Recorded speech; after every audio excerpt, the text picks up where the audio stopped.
Let me borrow your phone, now. Unless you want this place on the news tonight. They laughed when the night security assistant even hesitated, someone scoffing that a man in that uniform shouldn't touch guests' problems. The operations desk treated him like invisible labor, already blaming him for a breach he didn't cause. He didn't argue or explain. He simply unlocked his phone and held it out, calm enough to be unsettling. Because this wasn't about a phone at all. It was about who gets believed when power starts to panic. Before anyone saw the exact moment a sealed executive feed would expose who was lying and who was protecting everyone. By the way, where are you watching from? Tell me in the comments below. The woman's fingers closed around the phone like it was a lifeline, and for half a second the lobby noise seemed to thin, as if the building itself was listening. He stayed still after that, shoulders relaxed, eyes alert, the kind of stillness that came from practice rather than obedience. Most people mistook it for passivity. He'd learned not to correct them. The uniform itched at the collar. Cheap fabric never meant for long nights, but he ignored it the way he ignored hunger until it mattered. Calm was a choice. So was silence. What grounded him wasn't the polished marble or the soft hum of the chandelier overhead. It was the faint weight in his pocket, a scuffed inhaler tag rubbing against his keys every time he shifted. His son's tag. A reminder that every shift paid for breath, for stability, for another week where panic stayed theoretical instead of real. He worked nights because nights paid more, and because being present during the day mattered when a child's lungs sometimes forgot their job. The call ended quickly. The stranger handed the phone back with a quiet thank you that felt heavier than it sounded, then stepped away as if nothing unusual had happened. That was when the consequences arrived. Shoes clicked, tablet snapped shut. Authority took shape in the form of a woman who measured worth by access and tone by hierarchy. She didn't ask what happened. She announced what would be written down. He nodded, because nodding kept food in the fridge. Because explaining rarely changed minds that had already decided. Because dignity, for him, was internal until proven otherwise. The stranger didn't linger, yet she didn't disappear either. She crossed the lobby with the confidence of someone who expected doors to open, and they did. Restricted elevators, the kind most staff pretended not to notice, slid apart for her without a sound. The shift in atmosphere was immediate. Spines straightened, voices softened. Even the laughter died, replaced by that brittle politeness reserved for people who could end careers without raising theirs. He noticed the cameras then. Not because they were obvious, but because one of them wasn't behaving.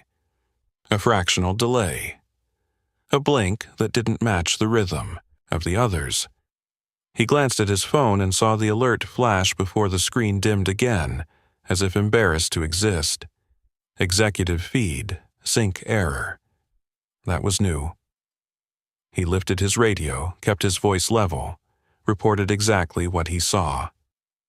The response came back slower than it should have, strained enough to set off alarms in his head that had nothing to do with hotel policy. Systems didn't hesitate unless someone told them to, or unless something had gone wrong deeper than the surface. Around him, the lobby returned to its artificial calm. Guests checked in, luggage rolled, the operations director moved on, satisfied she'd put the right name under the wrong problem.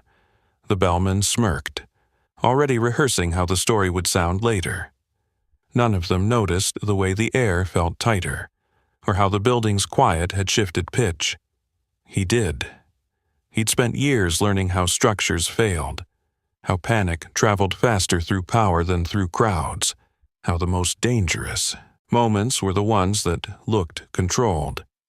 He'd left that life behind for reasons that never fit neatly into conversation, traded authority for anonymity because Anonymity was safer for a child who needed a father more than a resume. The elevator doors closed upstairs with a muted thud. Somewhere above, decisions were being made that assumed labor wouldn't notice until it was too late. He watched the mirrored doors reflect him back. A man in a forgettable uniform, holding a forgettable phone, standing exactly where power never looked. His radio crackled again, this time with overlapping voices, clipped and confused. Access logs weren't matching.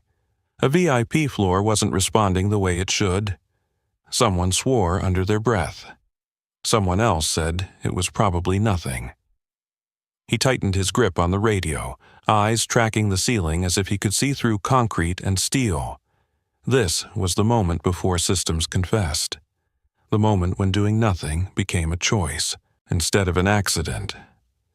He stepped forward, already moving toward the problem they hadn't named yet, because waiting had never kept anyone safe. He stepped forward, already moving toward the problem they hadn't named yet, because waiting had never kept anyone safe. The radio crackled again, sharper this time, overlapping voices stacking on top of each other like a bad echo. Someone on the executive floor was demanding answers. Someone else was insisting the system was fine. He cut through the noise with a single request, access logs from the last 10 minutes, and felt the pause on the other end stretch a second too long. "Stay in your lane," came the reply, thin and irritated. "Security escalation is being handled." Handled meant delayed. Delayed meant blamed later.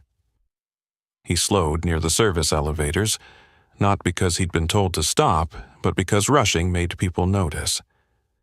The hum of machinery under the floor vibrated faintly through his boots, a familiar sensation that tugged at old instincts. Buildings talked if you listened long enough. Right now, this one was clearing its throat. Behind him, the operations director's voice carried across the lobby, polished and loud enough to be overheard. She was already shaping the narrative, already framing the disturbance as human error. He caught his own role reduced to a phrase, night staff oversight, and felt something steady harden behind his ribs. Not anger, resolve.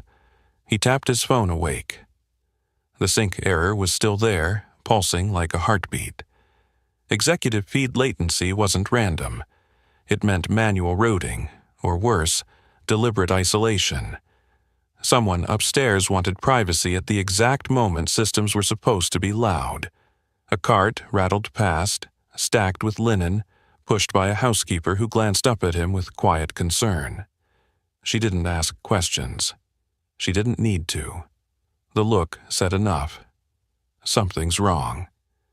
He nodded once, a small acknowledgement that doubled as reassurance. People like her always noticed first. They just weren't listened to. The elevator chimed nearby. Not the restricted one, the public car, the one guests used when they wanted to feel important. Its doors slid open, and the woman from earlier stepped out, no longer trembling, her posture rearranged into something sharper. Two men followed, suits cut too clean for comfort, eyes scanning like they owned the place. Everything in the lobby shifted toward her. He didn't look at her directly, but he tracked the way staff adjusted, the way the operations director's tone softened mid-sentence. Titles didn't need to be announced. Power announced itself. "Why is there a delay on floor 41?" the woman asked, voice calm, precise. The operations director smiled too quickly. "Minor technical hiccup, our team's addressing it." He felt the lie before he heard it. The building didn't lie. People did. He lifted the radio again, keeping his voice level. "I'm showing a manual override on the executive feed. That's not a hiccup." Silence snapped into place. Heads turned. The operations director's smile vanished, replaced by something sharper. "You weren't asked." The woman's gaze slid to him then, assessing, curious rather than annoyed. Recognition flickered, brief and unreadable. "Explain," she said, not to him directly, but not to him either. He did, concisely, no jargon, no posturing. Just facts and probability laid out like a map. He could feel the attention gathering, feel the risk rising with every word. This was how you ended up unemployed. This was also how people stayed alive. The operations director cut him off. "That's enough, you're speculating." The woman raised a hand, stopping her. "Are you wrong?" she asked. The director hesitated, just long enough. Before anyone could answer, a sharp alarm chirped from somewhere above, cut off almost immediately. Too quickly. A suppression, not a fix. The radio exploded with chatter. A guest had collapsed on the restricted floor. Medical access was delayed. Elevators weren't responding correctly. He was already moving. "Where are you going?" the director snapped. "Up," he said simply. She stepped into his path. "You're not authorized." He met her gaze, unblinking. "Someone's having trouble breathing." The words landed heavier than he expected, maybe because they were true in more ways than one. For a second, no one moved. The woman watched him, expression unreadable. Then she nodded once, barely perceptible. "Let him through." The director stared at her, stunned. "But now." The service elevator doors slid open like a held breath finally released. As he stepped inside, he glanced back once, catching the woman's eyes. There was something there now, interest edged with calculation. Watching closely. As the doors closed, cutting off the lobby's controlled chaos, his phone vibrated again. Another alert saved itself automatically, mirrored to a cloud account no one knew he still had access to. Old habits, old safeguards. If you're still with me, hit subscribe right now, because what's about to happen on that floor changes everything. The elevator shuddered upward, lights flickering, carrying him toward a crisis money couldn't talk its way out of. The elevator shuddered upward, lights flickering, carrying him toward a crisis money couldn't talk its way out of. The doors opened on 41 to a silence that felt wrong. Not quiet, controlled. The usual background noise of a busy executive floor was muted, like someone had thrown a blanket over the building's pulse. He stepped out and immediately felt the temperature shift, the air too still, recycled one time too many.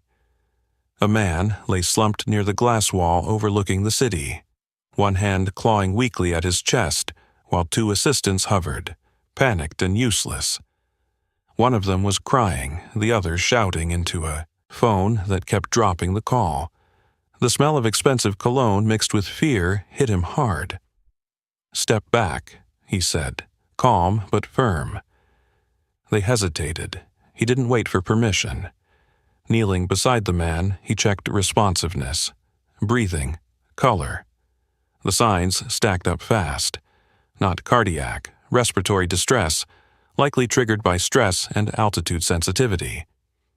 He looked around, already cataloging exits, equipment, cameras.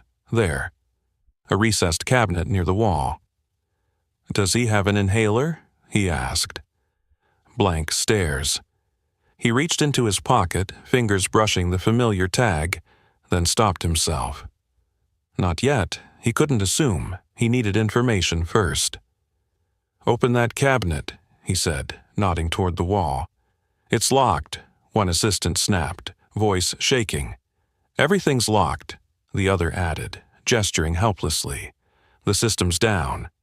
He exhaled slowly, grounding himself. Locked systems didn't mean inaccessible. They meant, someone thought, they were safe behind rules. He slid his phone out, the screen lighting his face as another alert blinked. Manual isolation confirmed. Floor-specific lockdown. Whoever did this wanted control, not safety. He keyed his radio. Medical emergency on 41. I need override access to emergency cabinets. Static answered first, then a voice, strained. Authorization pending. Authorization's too slow, he said. He's hypoxic. The man on the floor wheezed, a thin, terrifying sound. One of the assistants started to hyperventilate. The other looked at him like he was their last option.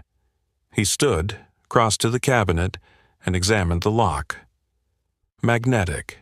Cheap for a floor this expensive. He glanced up at the nearest camera, then back down. The hum behind the wall told him everything he needed to know.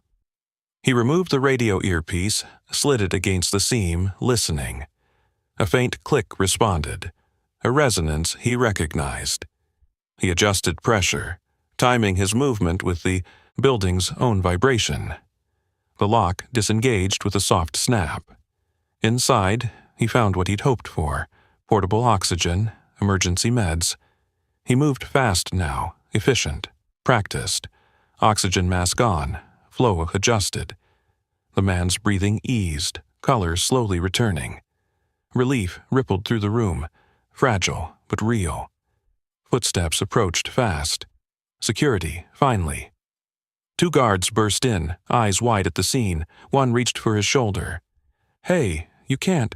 Don't touch me," he said quietly, not looking up. "You'll spook him." The guard froze, uncertain.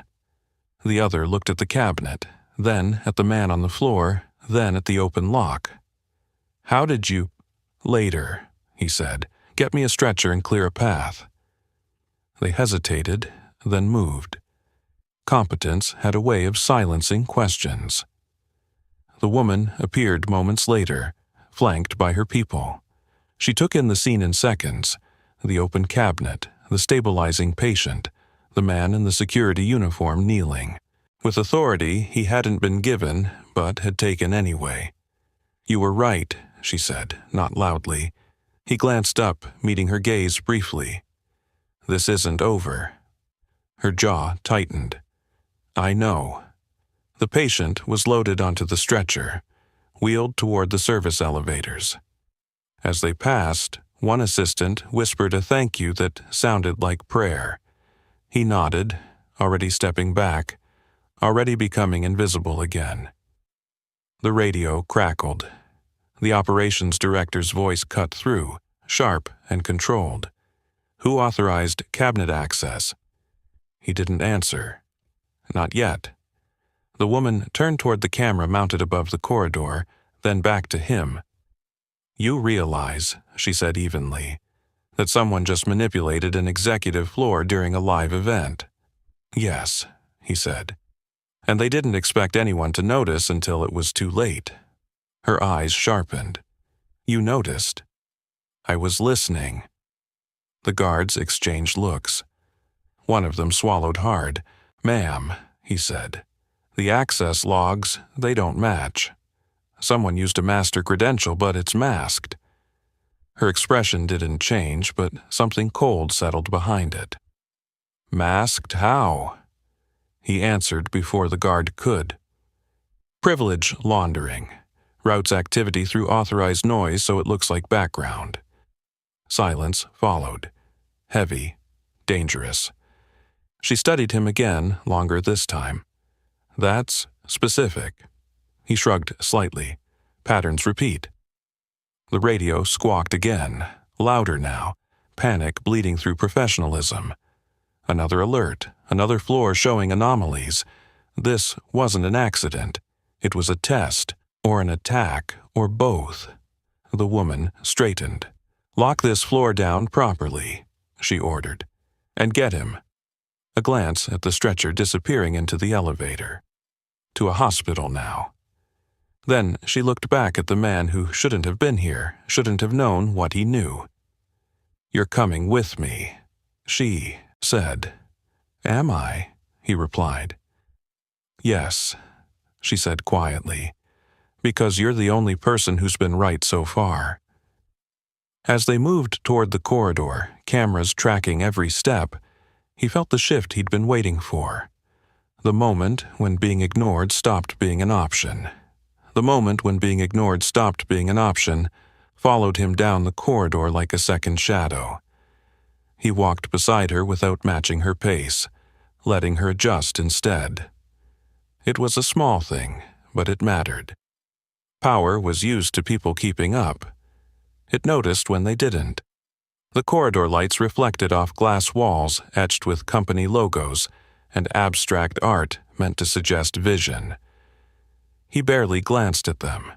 His attention stayed on the seams, doors, cameras, vents, the places where systems met and failed.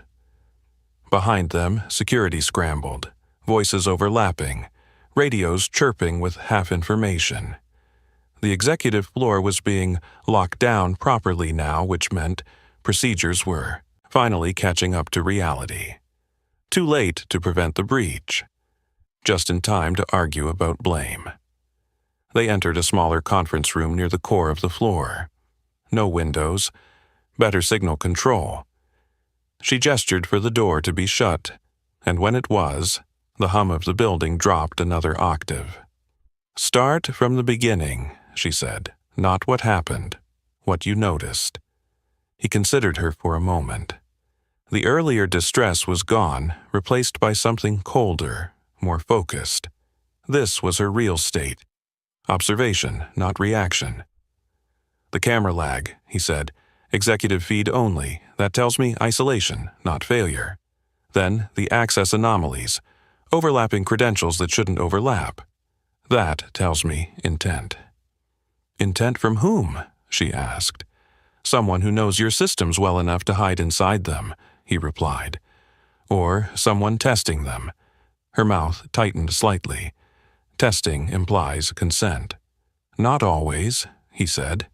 She studied him, again, not trying to hide it this time. "You speak like someone who's done this before." He didn't answer. Silence was still a tool, even now. Outside the room, raised voices filtered through the door. The operations director was arguing with security, her confidence cracking under pressure. He caught fragments: protocol breach, unauthorized access, disciplinary action, the usual instinct to punish proximity instead of cause.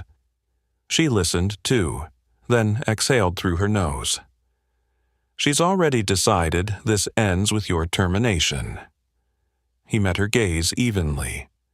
"That won't fix your problem." "No," she agreed, "it won't." She crossed to the table, tapping a control panel. A screen flickered to life, displaying security dashboards and scrolling logs. The masked activity pulsed there like a taunt. "Assume," she said, "that this isn't a test. Assume it's an attack. What's next?" He stepped closer, scanning the data. "Lateral movement, whoever did. This won't stop at one floor. They'll probe response time, escalation paths. They'll look for the moment when authority hesitates. And then? And then they'll go somewhere people assume is safe," he said. "Because of who's there." Her eyes sharpened. "You're thinking of the summit?" "Yes." A beat passed. Outside, someone knocked once, then stopped, clearly told to wait. "If I let you advise," she said slowly, "you'll be doing it without title or protection. You'll be blamed if this goes wrong." He nodded. That was already true. She watched him for a long moment, weighing risks she wasn't used to naming out loud. Then she turned back to the screen. "What do you need?" He didn't smile, but something eased behind his eyes. "Time, and access you don't advertise." She tapped commands into the panel, hands steady. "You'll have both." The door opened abruptly. The operations director stepped in, face flushed, control, slipping. "Ma'am, this is highly irregular. He violated—" "Enough," she said, voice flat. The director faltered. "We need to make an example. Staff can't—" "We need to stop whoever did this," she cut in, "and he's helping." The director stared at him like he'd just spoken. "With respect, he's a night guard." He met her gaze calmly. And you're out of your depth. The words landed hard. The room went very still. Color rose in the director's face. Excuse me? The woman raised a hand again, sharper this time. You're dismissed. What? The director's voice cracked. Ma'am, now. The director left, heels striking the floor like punctuation marks of fury. The door closed behind her, sealing the room again. For the first time, the woman looked almost human, frustrated, exposed.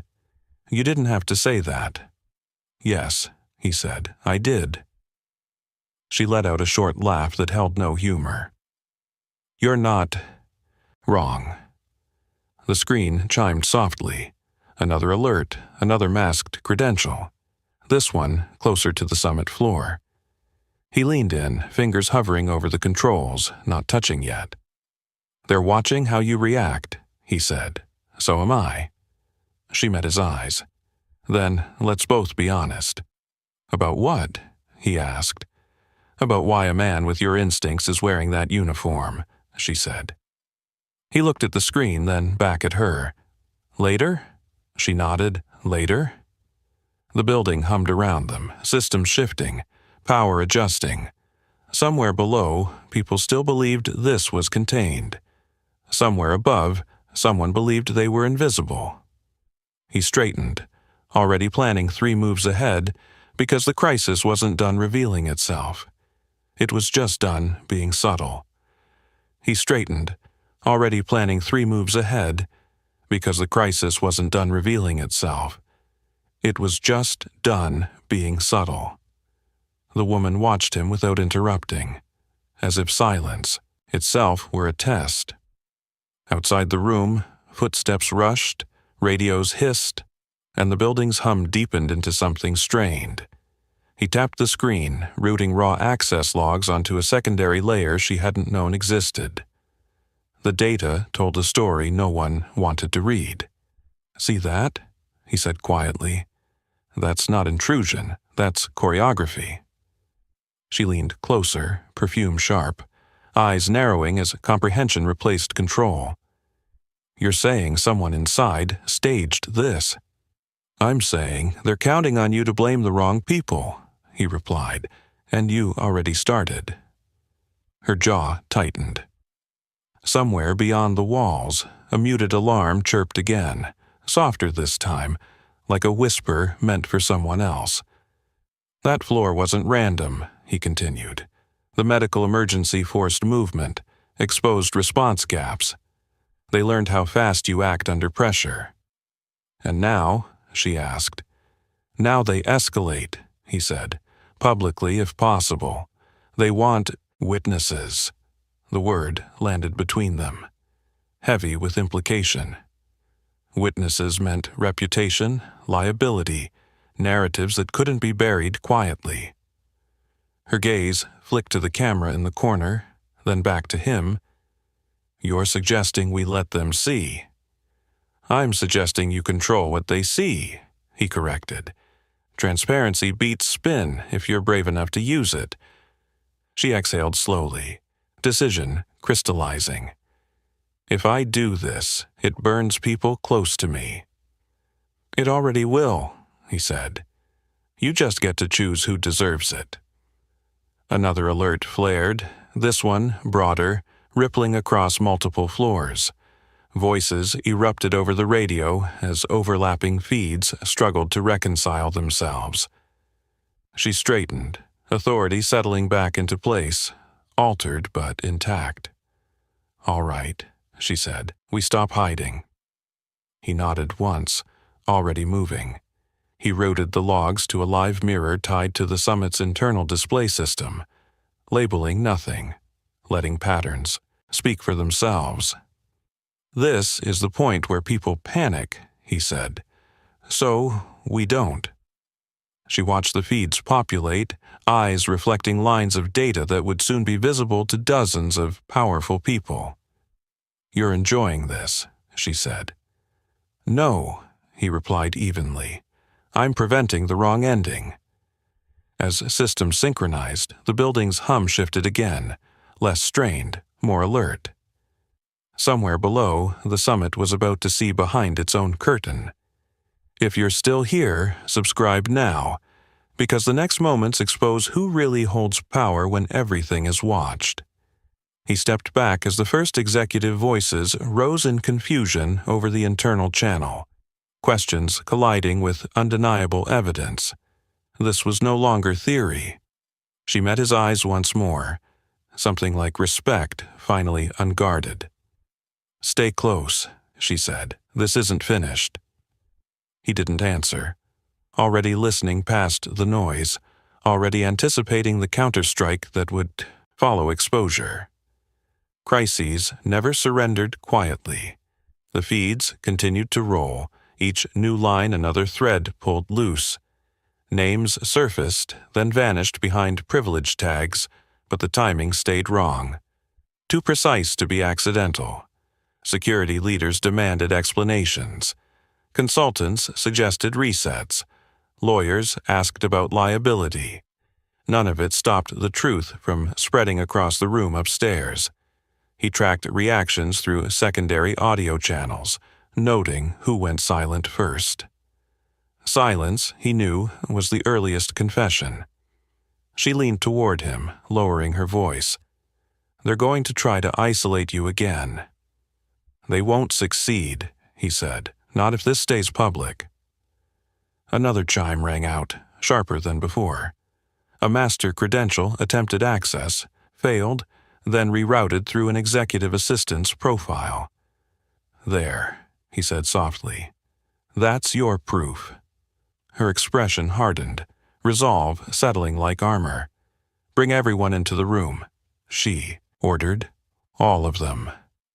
He watched staff scramble, doors opening, power flowing toward exposure instead of away from it. The stage was being set whether anyone liked it or not. For the first time since the night began, he felt the slightest easing in his chest. Not victory, alignment. The truth had momentum now. He thought briefly of the inhaler tag in his pocket, a promises made silently to a sleeping child. This mattered beyond careers. Footsteps approached again, heavier this time, bringing with them the sound of consequences arriving all at once. She straightened beside him as the doors opened wide, faces filing in, unaware that the story they believed was already collapsing. He kept his gaze forward, breathing steady, ready for the next phase, because exposure was only the beginning. The room filled, tension rising with every heartbeat, and he knew the moment for denial was almost over. Whatever came next would happen in the open, exactly where the truth belonged. He stood, ready, unseen no longer, as power prepared to answer for itself. The screens glowed, waiting, patient, unforgiving under everyone's widening gaze. The screens glowed, waiting, patient, unforgiving under everyone's widening gaze. Silence pressed in as executives filled the room, suits brushing chairs, murmurs thinning when the data resolved into motion. Lines moved where they shouldn't, pauses clustered around privilege tags, and patterns repeated with an almost arrogant confidence. He didn't point yet. He let them see it themselves. Someone laughed, sharp and brittle. "That can't be right." He tilted his head. "It is." The woman stood at the head of the table, hands braced lightly on the surface, eyes scanning faces instead of numbers. She watched who leaned forward, who leaned back, who reached for their phones. Panic hid differently on everyone. A consultant cleared his throat. "We recommend a full system reset, quietly." "Quiet won't help," he said. "They're already inside the response." A lawyer interjected, voice smooth. "We need to discuss exposure." "This is exposure," the woman replied, "and it's staying up." A ripple moved through the room. Someone swore under their breath. Another demanded to know who authorized the display. No one answered because the truth was inconvenient. He tapped once, expanding a timeline. Here's the medical event. Here's the lockout. Here's the credential hop. Notice the delay before escalation. He glanced around. That delay isn't technical, it's human. Faces tightened.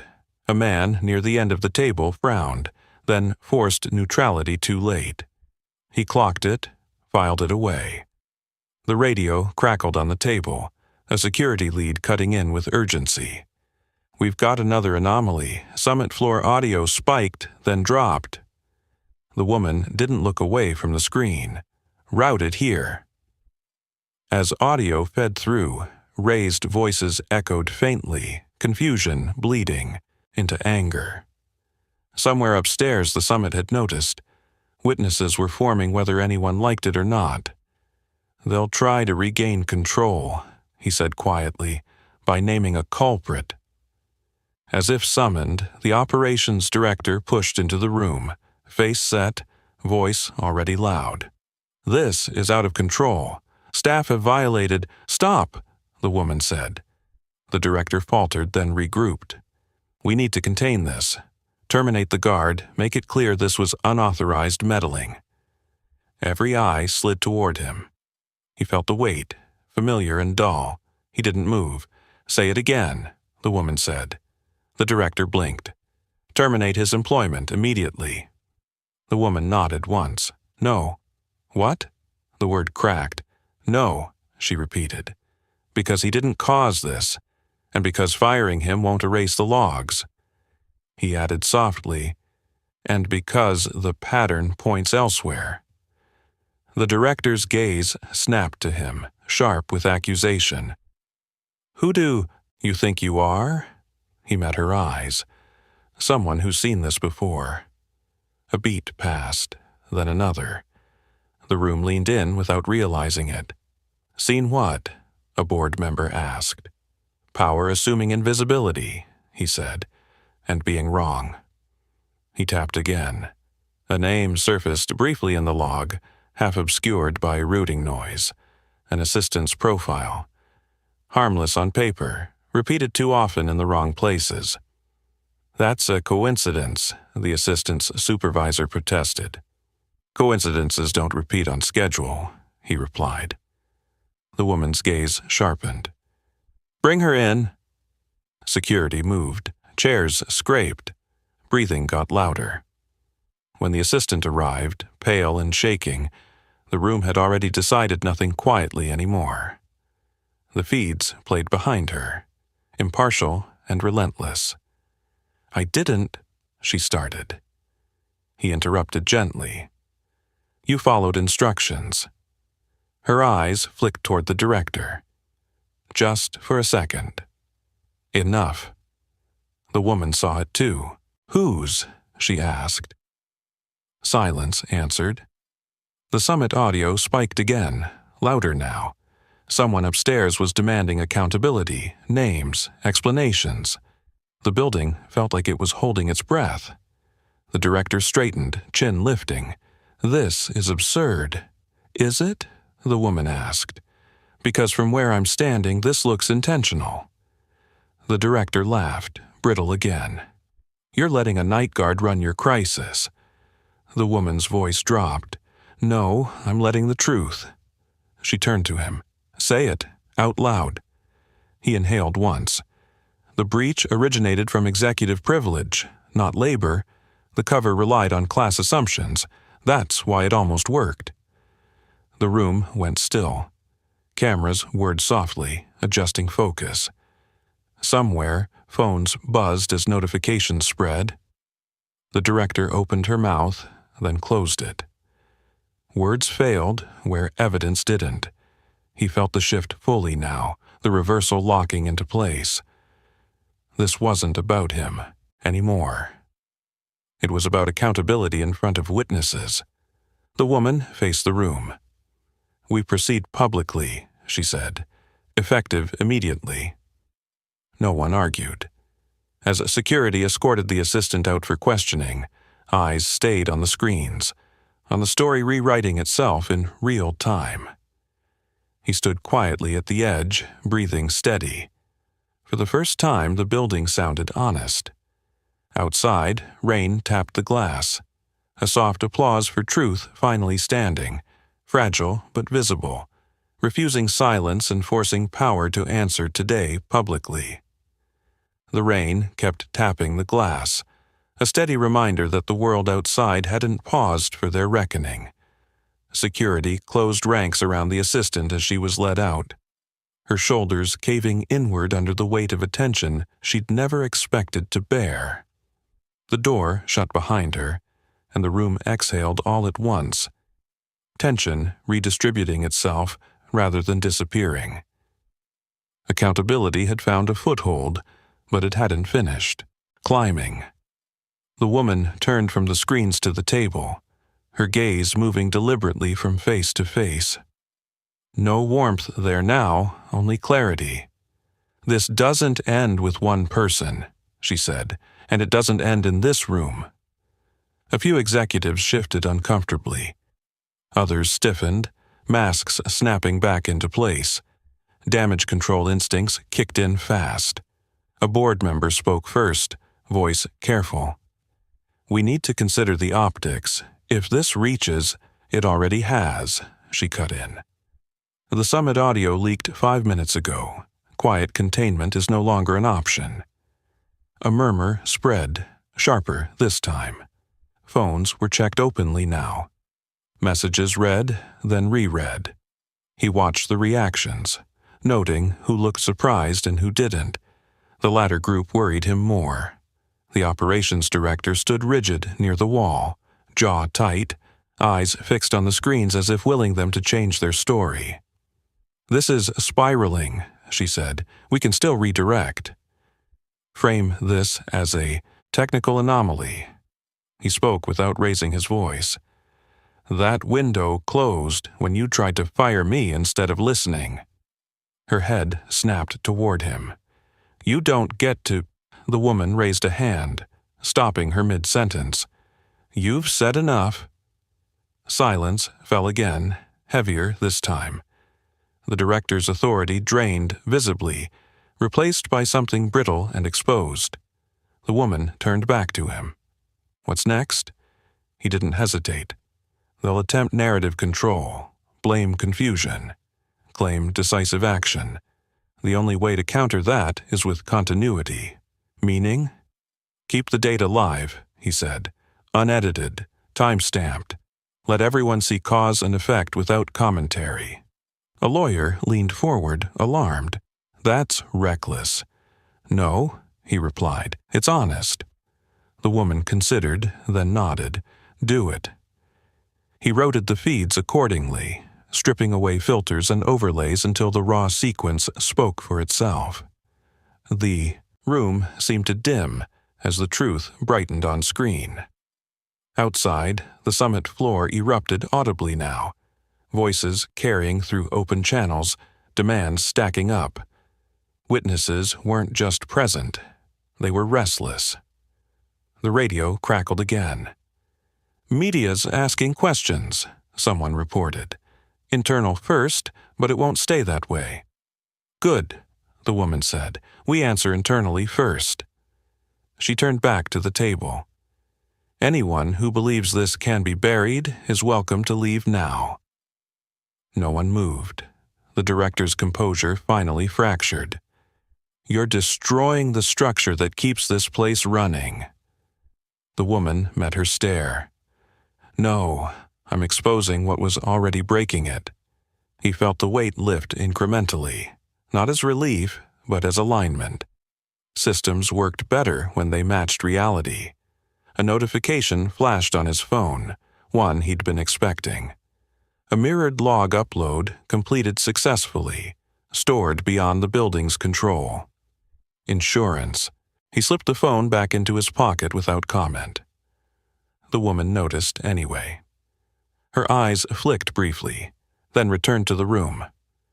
"Security," she said. "Escort her out." The director stared, stunned. "You can't be serious." "I am," the woman replied evenly. "You'll be contacted." As the director was led away, protests fading into the corridor, the room sat in stunned quiet. Power had shifted, not with a shout, but with a decision no one could undo. A board member cleared his throat. "And him?" He nodded toward the man in the security uniform. "What's his status?" The woman didn't look at him when she answered. "Essential." He felt the word settle, unfamiliar and grounding. The summit audio stabilized as explanations filtered through, confusion giving way to grudging acknowledgement. Truth, once visible, demanded engagement. He leaned against the wall, letting the noise wash past him, thoughts drifting briefly to the inhaler tag in his pocket. Somewhere, a child was sleeping, unaware of how close the world came to tilting the wrong way. The woman stepped closer, lowering her voice. "You were right about escalation," she said. "They tried to regain control." "They still will," he replied, just more carefully. She nodded. "Then stay." He met her gaze. "I will, as long as this stays public." "It will," she said. The building hummed differently now, less strained, more alert, like something waking up after a long denial. Consequences were moving through its systems, unavoidable and overdue. He listened, steady and focused, knowing the next phase wouldn't be quieter, just clearer. Power rarely forgave exposure, but it respected preparation. And he was prepared. And he was prepared. The room didn't empty after the director was escorted out. It tightened instead, people drawing closer to the screens as if proximity might soften what they were seeing. The truth had momentum now, and momentum made people nervous. He stayed where he was, near the wall, letting others fill the center. Visibility was a tool, so was restraint. The woman moved with purpose, issuing instructions that cut through lingering shock. "Archive everything. Mirror it off-site. I want redundant access across departments." She glanced back at him. "Anything else?" "Yes," he said. "You need a timeline briefing, public-facing, before someone else writes it for you." A few heads snapped up. A communications executive opened her mouth, then closed it again when the woman nodded. "You'll help draft it," she said to him. He almost smiled. Almost. They shifted into motion, a controlled scramble replacing chaos. Laptops opened. Calls were muted. The summit feed stabilized into a single channel, and the noise upstairs dulled into a low, constant pressure instead of panic spikes. Witnesses were processing. That mattered. He stepped closer to the table, pointing once at the screen. "This segment here," he said. "That's where the narrative breaks. If you gloss over it, you lose credibility." A consultant frowned. "That makes us look slow." "It makes you look human," he replied. "People forgive slow. They don't forgive dishonest." The woman watched the exchange, absorbing, recalibrating, power adjusting in real time. Another alert chimed, softer now.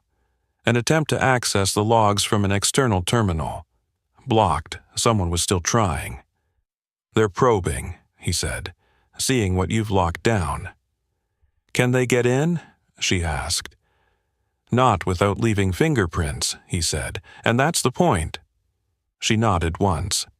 "Then let them try." As the briefing draft took shape, he noticed the subtle shift in how people addressed him. Less dismissal, more listening. No one asked his title anymore. Titles were irrelevant once competence proved itself under pressure. He felt his phone vibrate again. A message, preview, flashed. A school notification, routine, harmless. Pickup reminder for tomorrow. He exhaled slowly, grounding himself. This mattered because of that. Everything did. The woman caught the flicker of distraction. "You good?" "Yes," he said, "just remembering why this matters." She studied him for a beat longer than necessary. Family? He nodded. Something softened in her expression, fleeting but real. Then let's finish this. They finalized the timeline, each decision weighed against transparency instead of protection. When it was done, she authorized the release across internal channels, unfiltered and time-stamped. The room went quiet as notifications propagated. Moments later, the summit feed flared again, this time with questions instead of accusations. Engagement, not outrage.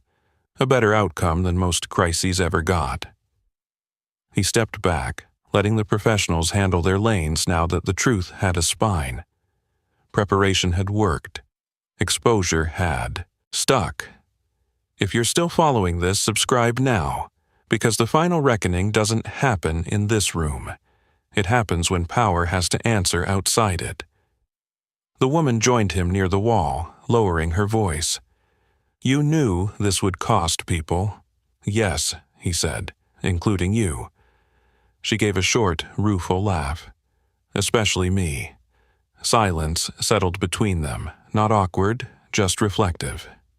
Rain still traced lines down the glass beyond the walls, city lights blurring into something almost gentle. What were you before this? She asked quietly. He considered the question, then shook his head. That's not the important part. Humor me. He looked at the screens one last time, then back at her. I was someone who believed systems should protect people, not themselves. She nodded slowly. And now? Now I'm making sure they do. Footsteps approached again, lighter this time. A security lead reported that external inquiries were being routed through official channels, that the summit had accepted the explanation, that fallout was coming but controlled. The woman listened, then dismissed him with a nod. When they were alone again, she extended her hand. Thank you, she said, for not letting me hide. He looked at her hand for a moment, then shook it, firm, brief, equal. This isn't over, he said. No, she agreed, but it's finally honest. As the room began to clear, screens dimming one by one, he felt the weight shift again, not off his shoulders, but into balance. The crisis had exposed more than a breach. It had exposed assumptions. He walked back toward the service corridor, back to the edges where he operated best, knowing the next phase would come soon. Consequences always did. But this time, they'd arrive in the open. The service corridor felt narrower than before, not because it had changed, but because attention had. He could sense it, now, eyes following him, conversations stalling when he passed. Visibility clung in ways anonymity never had. He didn't rush. Rushing fed narratives he didn't control. The building settled into a strange after-rhythm, systems recalibrating, people testing the edges of what was now allowed. He paused near a maintenance panel, resting his palm against the cool metal, listening. The hum was steadier. Not fixed, but honest. His radio crackled with a different tone than earlier, less panic, more purpose. We've got confirmation, a security lead said. External attempt logged, same signature. They're still poking. He closed his eyes briefly, mapping the pattern. They will, he replied, until they're sure you won't blink. And if we don't? They'll change tactics, he said. Public pressure, leaks, partial truths. A pause. That's already starting. He wasn't surprised. Exposure invited counterexposure. Truth rarely traveled alone. He moved back toward the core elevators, not to intervene yet, but to observe. The summit floor buzzed above him like a disturbed hive. Voices rose and fell through the ducts, frustration sharpening into strategy. People who'd never been challenged publicly were recalculating in real time. The woman joined him near the junction, her presence announced not by sound but by the way the space seemed to align around her. "They're pushing back," she said quietly. "Selective outrage." "Expected," he replied. "They'll frame themselves as victims of chaos." She folded her arms. "And you?" "I don't frame," he said. "I document." She studied him, then nodded. "We're scheduling a live internal briefing. All departments. Full access." "Good," he said. "Witnesses multiply accountability." She hesitated. "They'll ask who you are." "They already are," he replied. "Answer what matters." She exhaled, tension threading through her. Composure. "You're comfortable staying invisible?" He considered the question, thinking of long nights of watching systems fail quietly while blame traveled downward. "Invisible is fine," he said. "Disposable isn't." Her gaze sharpened. "You won't be." They reached the elevator bank. The restricted car waited. Doors open, lights steady. For a moment neither stepped in. The city hummed beneath them, rain easing into mist. Inside the car, the ascent felt smoother than before. Systems adapting, or pretending to. When the doors opened on the summit level, the atmosphere hit immediately. Charged, crowded, restless. Executives clustered in small knots. Voices low but intense. Screens replayed segments of the timeline, paused and rewound as if repetition might soften impact. The woman stepped forward, command reasserted without force. "We're addressing this together," she announced. "Now." Attention snapped toward her, then slid to him, curiosity flaring. He felt it settle like heat on skin. A senior executive spoke up. "We need to know who advised this approach." She didn't hesitate. He did. All eyes turned fully then. Appraisal replaced dismissal. He stayed still, letting the silence do its work. "And who is he?" someone pressed. She glanced at him. A question offered, not demanded. He answered simply. "Someone who noticed." A few scoffed. Others leaned in. The divide was telling. The woman continued, voice steady. "What matters isn't where he works. It's that he was right." Murmurs rippled. Resistance met inevitability. A screen chimed softly. New information populated. External media inquiries escalating. Regulatory interest sparked. Consequences moving outward now, beyond the building's walls. He leaned toward her, voice low. "This is the point where you hold."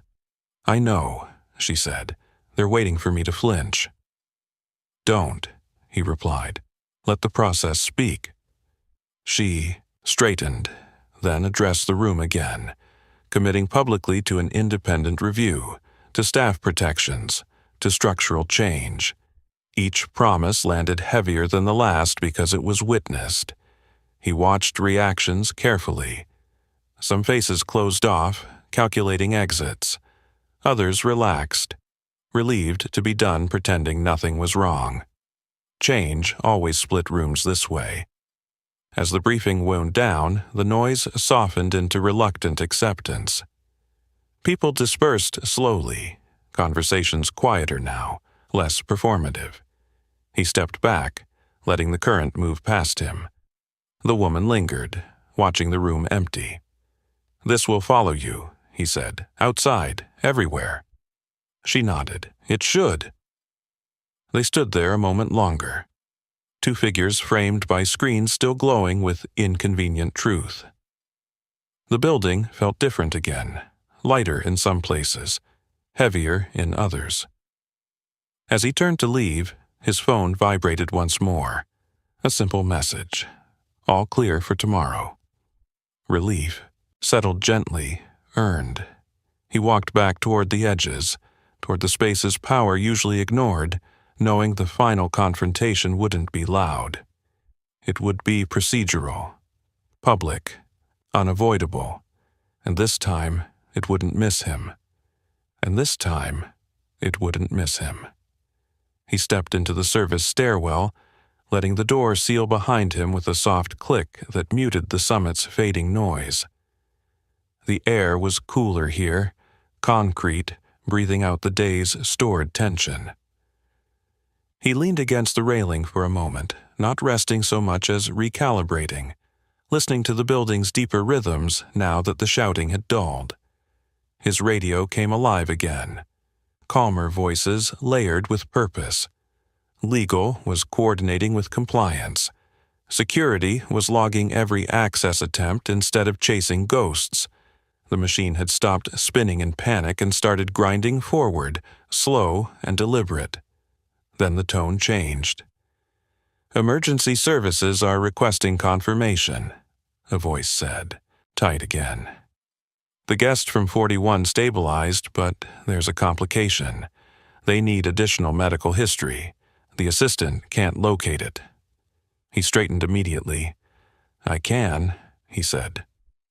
A pause. "How?" "I asked the right question earlier," he replied. "Route me the name." When it came through, he felt the faintest chill. Not surprise, recognition.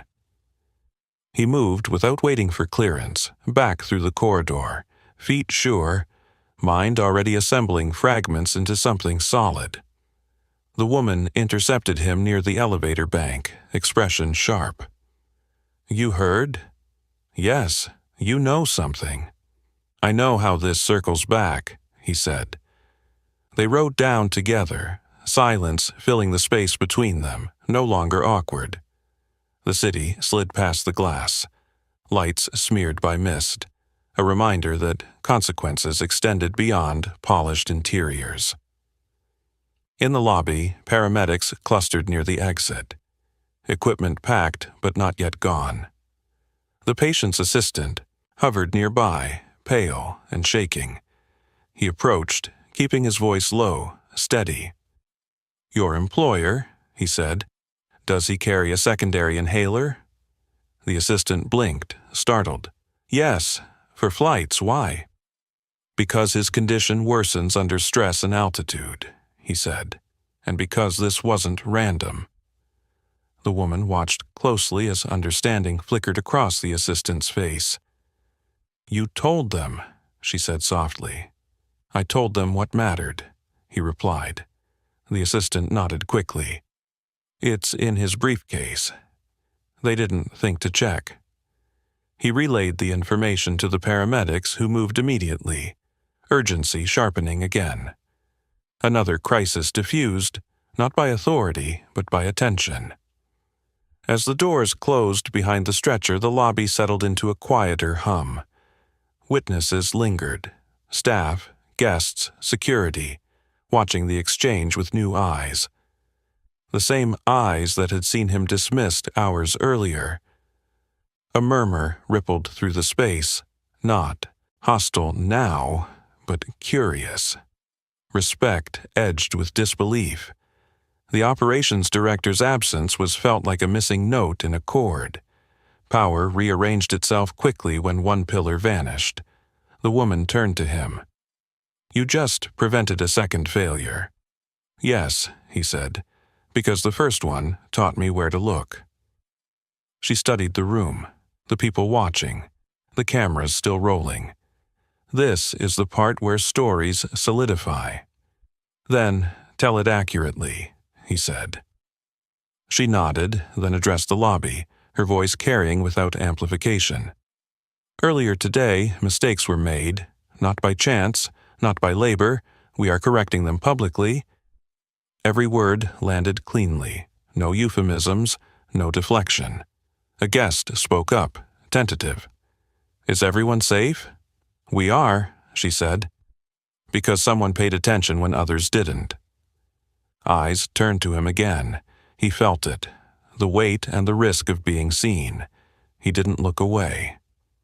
A security lead approached, lowering his voice. "Regulators are en route. External oversight confirmed." "Good," the woman said. The lead glanced at him. "They'll want statements." He nodded. "I'll give facts." As the lobby slowly returned to motion, he felt something shift internally.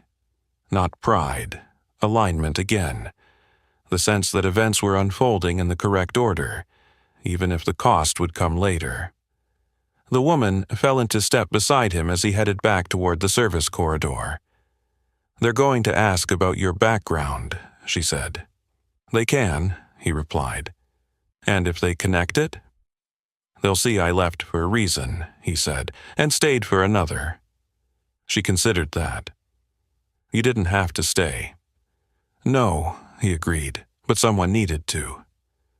They stopped near the edge of the lobby, where polished floors met scuffed utility tile. A boundary he'd crossed so many times it felt invisible. Now it felt like a line drawn in chalk. She extended a document on her tablet. "Temporary advisory role," she said, "with protections." He didn't take it immediately.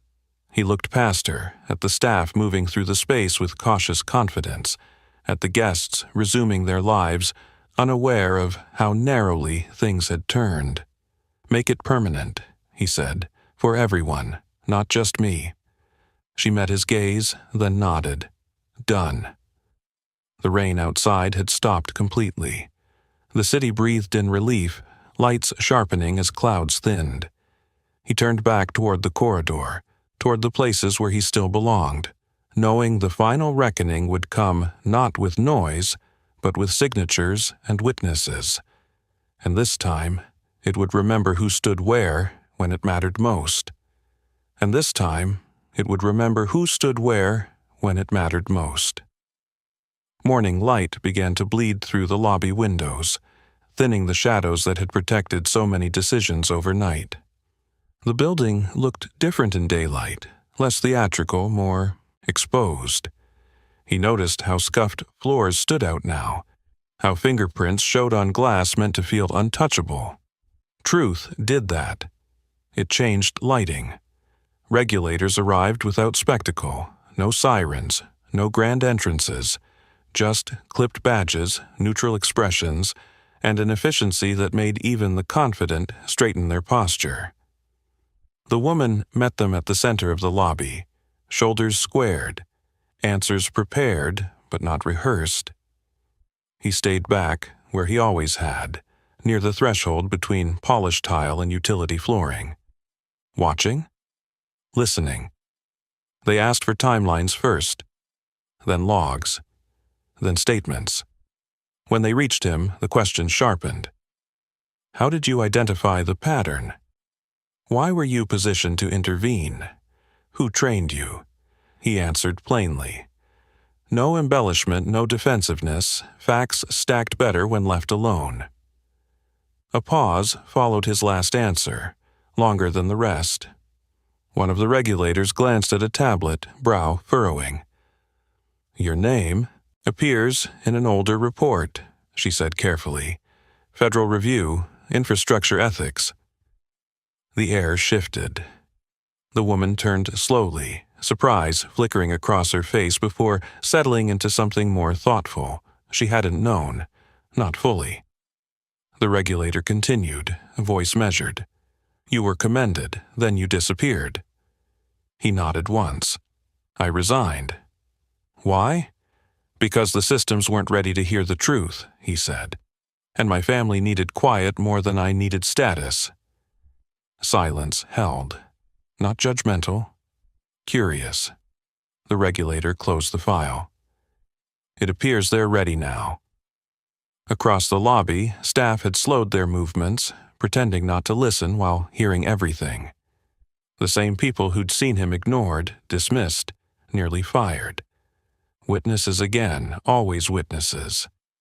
The woman exhaled softly. "You never told me." "You never asked," he replied gently. She accepted that without protest. The regulators concluded their initial review with clinical precision. Oversight would continue, reforms mandated. Names would surface officially, consequences documented, not dramatic, real. As they departed, the woman turned to the assembled staff and executives. No raised voice, no grandstanding, just certainty. "This ends today," she said, "not quietly, not selectively, every change documented, every safeguard enforced." Her gaze swept the room, then landed briefly on him, and every contribution acknowledged. Something loosened in the crowd. Shoulders dropped. A few people nodded, relief evident. Accountability, it turned out, was exhausting, but lighter than denial. He felt the moment closing in on him, the pivot he couldn't avoid anymore. A board member approached, expression cautious but respectful. "We'd like to formally recognize," he raised a hand, stopping him. "Don't," he said. "Not like that."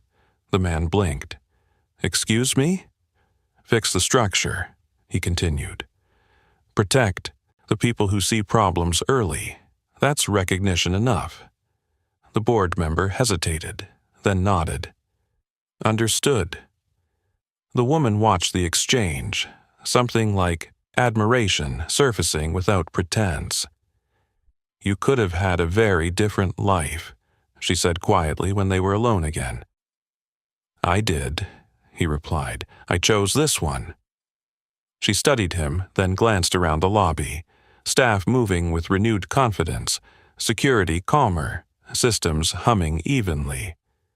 "You changed this place." He shook his head. "It changed itself. I just refused to look away." A message buzzed on his phone. Pickup confirmed. Normal life asserting itself gently. He breathed out, a long, slow release. "I should go," he said. She nodded. "I know." They stood there a moment longer. Two people from opposite ends of a structure that had bent instead of broken. Not allies, not adversaries. Something more honest. "You'll be contacted," she said, "for advisory input." He smiled faintly. "As long as it stays optional." She returned the smile, just as faint. "Deal." He turned toward the exit, footsteps echoing softly in the space that had once tried to swallow him whole. As he passed the front desk, a clerk straightened, meeting his eyes with open respect. "Thank you," she said simply. He nodded, accepting it without ceremony. Outside, the air smelled clean after rain. The city moved on, indifferent and alive. He stepped into it, weight balanced, purpose intact. Behind him, the building stood quieter, more honest than it had been the night before. And inside, power adjusted. Not to reclaim dominance, but to accommodate truth. That, he thought, was enough. That, he thought, was enough. He walked the long way home, letting the city reset him step by step. Morning had fully claimed the streets now, vendors lifting shutters, buses sighing at corners, people arguing gently with coffee lids. No one knew what had almost gone wrong overnight, and that anonymity felt like a gift instead of an erasure. At the apartment door, he paused, listening. A familiar wheeze, faint but steady.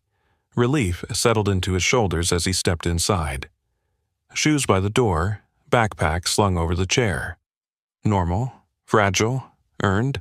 His son looked up from the couch, eyes bright despite the early hour. "You're late." "I know," he said softly. "You okay?" A nod, a grin. "I used the blue one." "Good," he said, crouching to eye level. "You did exactly right." He stayed there longer than usual, forehead pressed gently to small curls, breathing in the quiet that mattered more than any boardroom ever could. This was the victory that didn't show up on screens. Later, as the day unfolded, messages arrived in measured waves. Formal acknowledgments, requests for input, notices of policy changes already drafted. He read them without urgency, replying to some, leaving others for later. Influence felt different when it wasn't chased. News broke internally before it ever reached the public. Not sensational, accurate. That was enough. Names weren't centered on him, and he was grateful. Systems were. Safeguards were. People who spoke early were. By afternoon, the woman's final message came through. Short, direct, no theatrics. "Thank you, we're doing the work." He set the phone down and watched the light shift across the wall, thinking about how close everything had come to collapsing into the wrong story. How easily kindness could have been punished instead of amplified. How often it still was. The inhaler tag caught the light as he moved, a small reminder of what anchored him when power tried to pull focus. He clipped it back into place and smiled faintly. In the days that followed, the building changed. Not dramatically, subtly. People listened sooner. Cameras were treated like tools instead of threats. Labor corridors felt less invisible. None of it fixed the world. It fixed a corner of it. That counted. He returned to his shifts for a while, because transitions mattered. Because trust took time to relearn. Staff nodded when he passed now, not in awe, but in recognition. Better.